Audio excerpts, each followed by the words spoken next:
Hello everyone, आज हम day 2 का प्रॉब्लम सॉल्व करेंगे जो है वैलिड एनाग्राम। तो ये क्वेश्चन में क्या है कि हमें दो स्ट्रिंग दी गई हैं एस और टी। हमें बताना है कि क्या टी एस का एनाग्राम है। अगर है तो हमें रिटर्न ट्रू करना है, वरना हमें फॉल्स रिटर्न करना है। पहले समझते हैं एनाग्राम होता क्या है। एनाग्राम क्या होता है कि अगर दो स्ट्रिंग जिसके कैरेक्टर्स भी सेम हो और उन कैरेक्टर्स की फ्रीक्वेंसी भी सेम हो तो वो एनाग्राम कहलाता है, भले उनका ऑर्डर अलग हो। ठीक है, जैसे कि यहाँ पे आप देखो कि ये जो एनाग्राम लिखा है और ये नागाराम लिखा है, पर क्या इसमें जितने ए हैं, एनाग्राम में जितने ए हैं उतने ही ये सेकंड वाले में भी उतने ही ए हैं। इसीलिए इन सब की कैरेक्टर्स तो सेम है और उन कैरेक्टर्स की फ्रीक्वेंसी भी सेम है, इसलिए वो ट्रू हो जाएगा। इसका एक और एग्जांपल देखते हैं कि अगर रैट है पहला और दूसरा कार है। आर तो है दूसरे वाले में, ए भी है, पर क्या टी है दूसरे वाले में? नहीं है दूसरे वाले में टी, इसलिए ये इसका एनाग्राम नहीं है।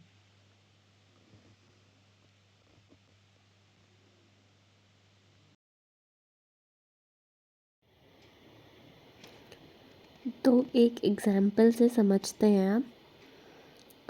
दो स्ट्रिंग है, एक एस जो लिसन है और एक टी जो साइलेंट है। हम अब इन दोनों की कैरेक्टर्स और उन कैरेक्टर्स की फ्रीक्वेंसी चेक करेंगे। जैसे कि यहाँ पे एल एक बार आ रहा है एस में और टी में भी एक बार आ रहा है, और आई भी एक बार आ रहा है एस में और टी में भी आई एक बार आ रहा है। तो इस तरीके से आप बाकी कैरेक्टर्स चेक करेंगे तो उनकी फ्रीक्वेंसी सेम है, इसलिए ये एनाग्राम है। अब हम ये एक अप्रोच देखते हैं कि हम किस तरीके से इसको सॉल्व कर सकते हैं। तो सबसे पहली अप्रोच क्या है? Sort both strings and check if they are anagrams.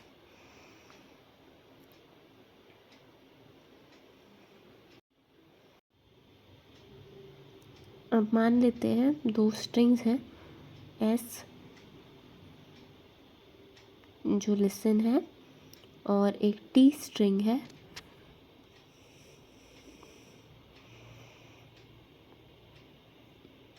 जो कि साइलेंट है। हम इस एग्जाम्पल को कंसिडर करते हुए ये अप्रोच समझेंगे। तो हमें क्या करना है, पहले हम दोनों स्ट्रिंग्स को सॉर्ट कर देंगे।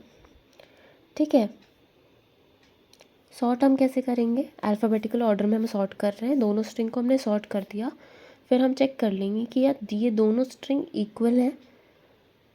अगर इक्वल है तो हम रिटर्न ट्रू कर देंगे, और अगर इक्वल नहीं आती है तो हम रिटर्न फॉल्स कर देंगे।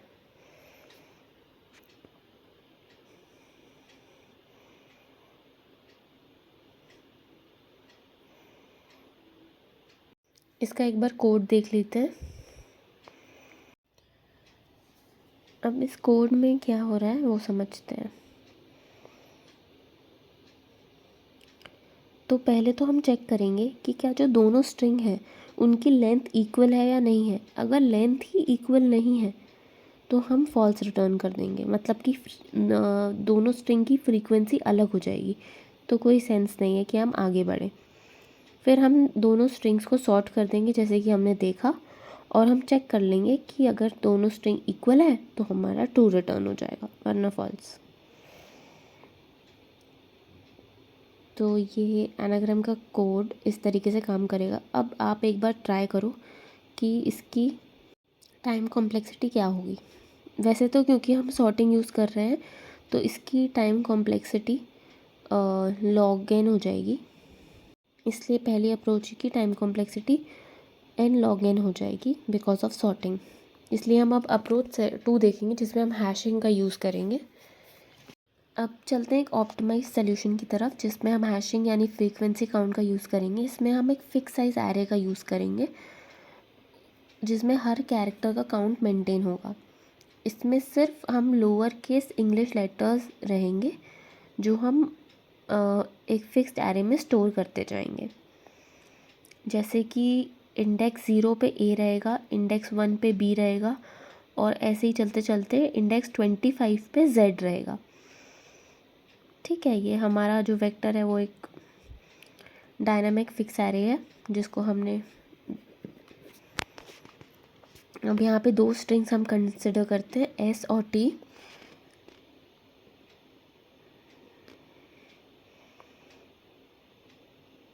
हम इस एग्जाम्पल की मदद से समझेंगे कि कैसे ये अप्रोच काम कर रही है।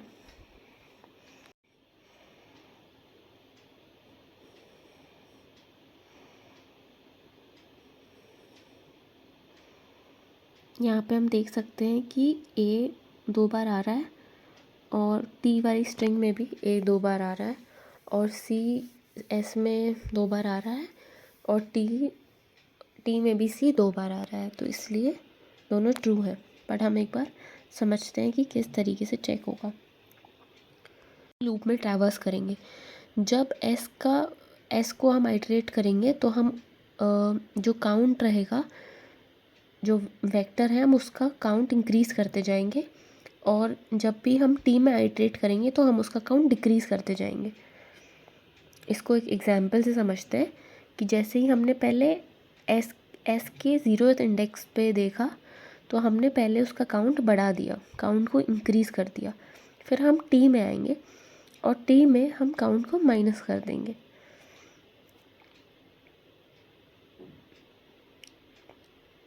तो ए का जो आपका काउंट जो स्टोर हो रहा है वो 1 हो जाएगा, और जो टी का काउंट हो रहा है वो -1 हो जाएगा।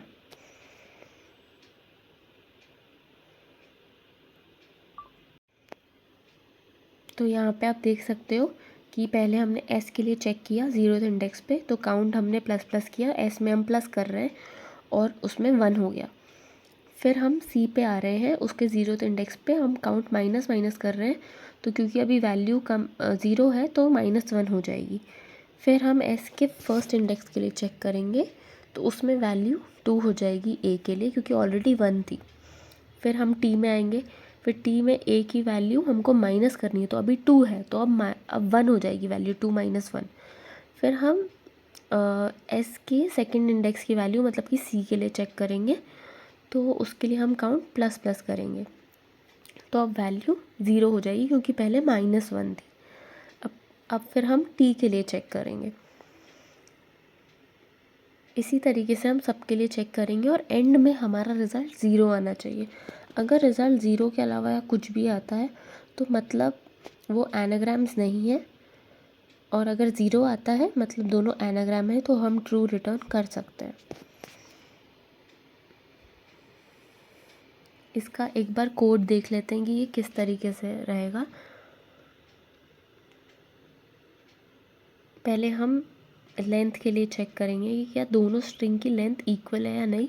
अगर इक्वल नहीं है तो हम फॉल्स रिटर्न कर देंगे। फिर हमने यहाँ पे एक फिक्स साइज एरे बनाया है जो 26 लेटर्स को होल्ड कर रहा है।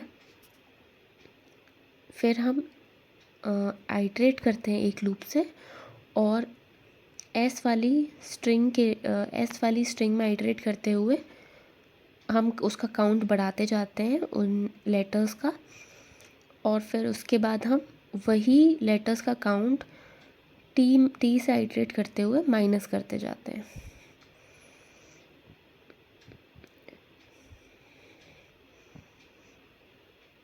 जिस तरीके से हमने ऊपर वाले एग्जाम्पल में समझा था।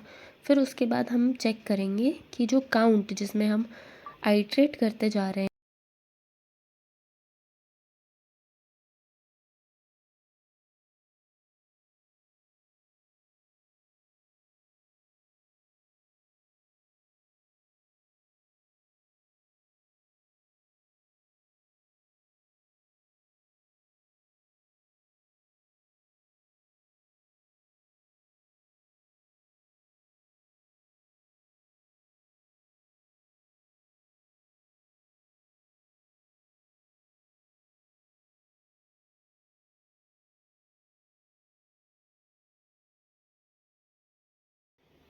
तो इसकी time complexity big O of n हो जाएगी, क्योंकि हमने एक फिक्स साइज एरे लिया है तो उसकी कोई स्पेस भी रिक्वायर्ड नहीं होगी, और क्योंकि हम सिर्फ एक बार एक ही लूप चल रहा है और एक ही बार आइटरेट कर रहे हैं, तो इसलिए इसकी time complexity big O of 1 हो जाएगी। इसलिए एक ऑप्टिमाइज सोल्यूशन है, better than the sorting one. Thank you for watching. If you like this video, please like, share and subscribe. Thank you. इस वीडियो में हमने ये सीखा कि एनाग्राम क्या होता है, सॉर्टिंग से कैसे सॉल्व कर सकते हैं, और फिर एक ऑप्टिमाइज अप्रोच भी देखी, हैशिंग और